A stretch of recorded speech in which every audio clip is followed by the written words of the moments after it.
ইতিহাসে না এমন কিছু মোড় আসে যা কিনা একটা আস্ত সাম্রাজ্যের ভিত পর্যন্ত নাড়িয়ে দেয়। আজ আমরা ঠিক এমনই একটা সময় নিয়ে কথা বলবো যখন গোটা ভারত জুড়ে বিদ্রোহের আগুন জ্বলে উঠেছিল। আর এখানেই আমাদের আজকের আলোচনার মূল প্রশ্নটা লুকিয়ে আছে। কিভাবে একটা সামান্য গুজব, একটা গুজব দাবানলের মতো ছড়িয়ে পড়তে পারে? কিন্তু আসল গল্পটা গুজবের না, আসল গল্পটা হলো এর পেছনে জমে থাকা প্রায় ১০০ বছরের ক্ষোভ আর বঞ্চনার। শুরুটা হয়েছিল ওই চর্বি মাখানো কার্তুজ দিয়ে। ওটাই ছিল বলতে পারেন সেই আগুনের ফুলকিটা। তবে এটা কিন্তু মনে রাখতে হবে যে এটা ছিল শুধুমাত্র একটা অজুহাত। আসল কারণগুলো ছিল আরও অনেক গভীর, অনেক বেশি জটিল। তো এই আসল কারণগুলো বুঝতে গেলে আমাদের কিন্তু প্রায় ১০০ বছর পিছে যেতে হবে। দেখতে হবে কিভাবে ব্রিটিশদের একটার পর একটা পলিসি একটু একটু করে ভারতীয়দের মনে ক্ষোভের এক বিশাল বারুদস্তূপ তৈরি করে ফেলেছিল। এই টাইমলাইনটা একবার দেখুন। ১৭৫৭ পলাশির যুদ্ধের পর থেকে ব্রিটিশরা কি ভীষণ দ্রুততায় তাদের সাম্রাজ্য বাড়িয়ে তুলেছিল সেটা দেখলেই অবাক হতে হয়। একের পর এক যুদ্ধে ভারতীয় শাসকরা তাদের রাজ্য, তাদের ক্ষমতা সব হারাচ্ছিলেন, আর এর ফলে তৈরি হচ্ছিল একটা বিরাট রাজনৈতিক শূন্যতা। আর এই সাম্রাজ্য বাড়ানোর জন্য তাদের হাতে একটা মারাত্মক অস্ত্র ছিল। কি সেটা? লর্ড ডালহৌসির সেই কুখ্যাত ডক্ট্রিন অফ ল্যাপস বা সত্য বিলোপ নীতি। মানে এটা ছিল রাজ্য দখল করার একটা আইনি প্যাচ, যা বহু ভারতীয় শাসককে ব্রিটিশদের একেবারে কট্টর শত্রু বানিয়ে ছেড়েছিল। একটা উদাহরণ দিই, নানা সাহেবের কথাই ধরুন। তিনি ছিলেন শেষ মারাঠা পেশোয়া দ্বিতীয় বাজিরাওয়ের দত্তক ছেলে।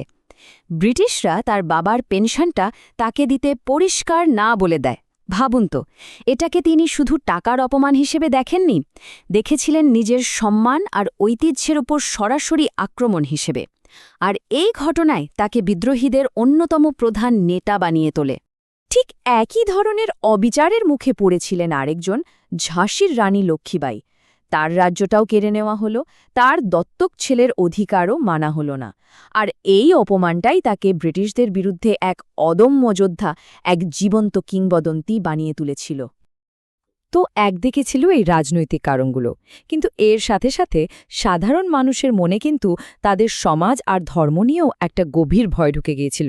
অনেকেরই মনে হচ্ছিল যে ব্রিটিশরা বোধহয় তাদের হাজার বছরের সংস্কৃতি আর ধর্মকে শেষ করে দিতে চাইছে। দেখুন, ব্রিটিশরা কিছু আইন এনেছিল, যেমন সতীদাহ প্রথা বন্ধ করা বা বিধবা বিবাহ চালু করা। এখনকার দিনে দাঁড়িয়ে দেখলে মনে হবে এগুলো তো ভালোই, কিন্তু তখনকার বহু মানুষ কিন্তু এটাকে তাদের ধর্ম আর ব্যক্তিগত জীবনে সরাসরি নাক গলানো হিসেবেই দেখেছিল। বিশেষ করে যখন আইন করে বলা হলো যে কেউ খ্রিস্টান হয়ে গেলেও পৈতৃক সম্পত্তি থেকে বঞ্চিত হবে না, তখন অনেকের মনে সন্দেহটা আরও গেড়ে বসল। এর ওপর ছিল খ্রিস্টান মিশনারিদের ব্যাপক কাজকর্ম, ইংরেজি শিক্ষার চল, এমনকি রেল আর টেলিগ্রাফের মতো নতুন প্রযুক্তি নিয়েও ভয়। মানে সবকিছু নিয়ে একটা সন্দেহ দানা বাঁধছিল। সব মিলিয়ে সাধারণ মানুষের মনে এই ধারণাটা একেবারে বদ্ধমূল হয়ে গিয়েছিল যে ব্রিটিশরা আসলে ভারতীয় সংস্কৃতিকে পুরোপুরি ধ্বংস করে দিতে এসেছে। আচ্ছা, রাজনীতি, সমাজ, ধর্ম এইসব তো গেল। এবার আসি অর্থনৈতিক দিকটাতে। কারণ ব্রিটিশদের পলিসিগুলো এমন ছিল যা লক্ষ লক্ষ ভারতীয়কে একেবারে পথের ভিখারি বানিয়ে ছেড়েছিল, আর দেশের যে চিরাচরিত শিল্প সেগুলোকে ধ্বংসের কিনারায় ঠেলে দিয়েছিল। এই যে চক্রটা দেখছেন, এটা পুরো ব্যাপারটা খুব সহজ করে বুঝিয়ে দেয়। ব্যাপারটা খুব সোজা। ভারত থেকে সস্তায় তুলো, রেশমের মতো কাঁচামাল চলে যেত ব্রিটেনে।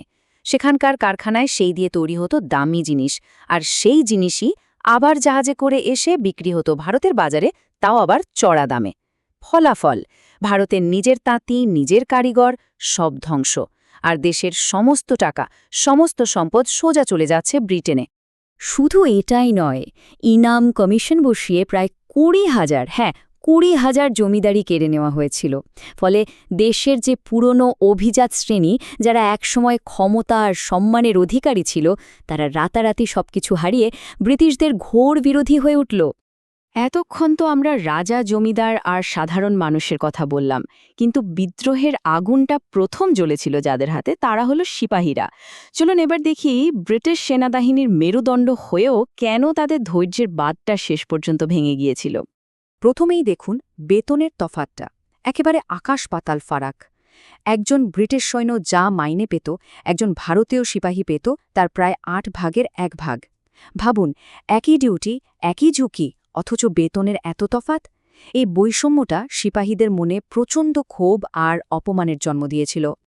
আর এই ছবিটা দেখুন, এটা কিন্তু আরও একটা খুব জরুরি বিষয় আমাদের চোখে আঙুল দিয়ে দেখিয়ে দেয়। পুরো সেনাবাহিনীতে ব্রিটিশ সৈন্যের থেকে ভারতীয় সৈন্যের সংখ্যা ছিল অনেক অনেক গুণ বেশি। সিপাহীরা এটা খুব ভালো করেই জানত যে এই বিশাল ব্রিটিশ সাম্রাজ্যটা আসলে তাদের কাঁধের ওপরই দাঁড়িয়ে আছে, আর এই জানাটাই তাদের মনে একটা আলাদা সাহস জুগিয়েছিল।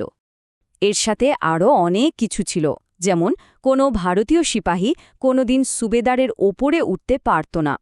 তার উপর ছিল সেই কুখ্যাত আইন যা তাদের সমুদ্র পেরিয়ে বিদেশে যেতে বাধ্য করত, যা অনেক হিন্দুর কাছে ছিল ধর্মনাশের সমান। তাছাড়া বিদেশি ডিউটি করার জন্য যে বাড়তি ভাতাটা পেত সেটাও বন্ধ করে দেয়া হলো। এমনকি দাড়ি রাখা বা পাগড়ি পরার মতো নিজস্ব ধর্মীয় আর সাংস্কৃতিক বিষয়ও নাক গলানো শুরু হয়েছিল। তো এই সব কিছু মিলিয়ে সেই বারুদে আগুন লাগাটা ছিল শুধু সময়ের অপেক্ষা। এটা ঠিক যে ব্রিটিশরা কঠোর হাতেই বিদ্রোহ দমন করেছিল, কিন্তু এর প্রভাব ছিল অসম্ভব দূরপ্রসারী। চলুন তাহলে শেষ পর্বে এসে দেখে নেওয়া যাক ১৮৫৭র এই মহাবিদ্রোহ আখের আমাদের জন্য কি উত্তরাধিকার রেখে গেছে। এই বিদ্রোহের সবথেকে বড় লেগেসি বা উত্তরাধিকার যদি কিছু থাকে, তবে সেটা হলো এর ঐক্য। ভারতের ইতিহাসে এই প্রথমবার হিন্দু, মুসলমান, বিভিন্ন জাত, বিভিন্ন অঞ্চলের মানুষ সবাই একসাথে এক শত্রুর বিরুদ্ধে কাঁধে কাঁধ বিলিয়ে লড়েছিল। এটা কিন্তু একটা অসাধারণ ব্যাপার ছিল। আর ঠিক এই কারণে পরের দিকে জাতীয়তাবাদী নেতারা এই বিদ্রোহকে শুধু একটা সিপাহী বিদ্রোহ না বলে ভারতের প্রথম স্বাধীনতা যুদ্ধ বলে সম্মান দিয়েছিলেন, কারণ এটাই হয়ে উঠেছিল আগামী দিনের স্বাধীনতা সংগ্রামীদের জন্য অনুপ্রেরণার এক অফুরন্ত উৎস।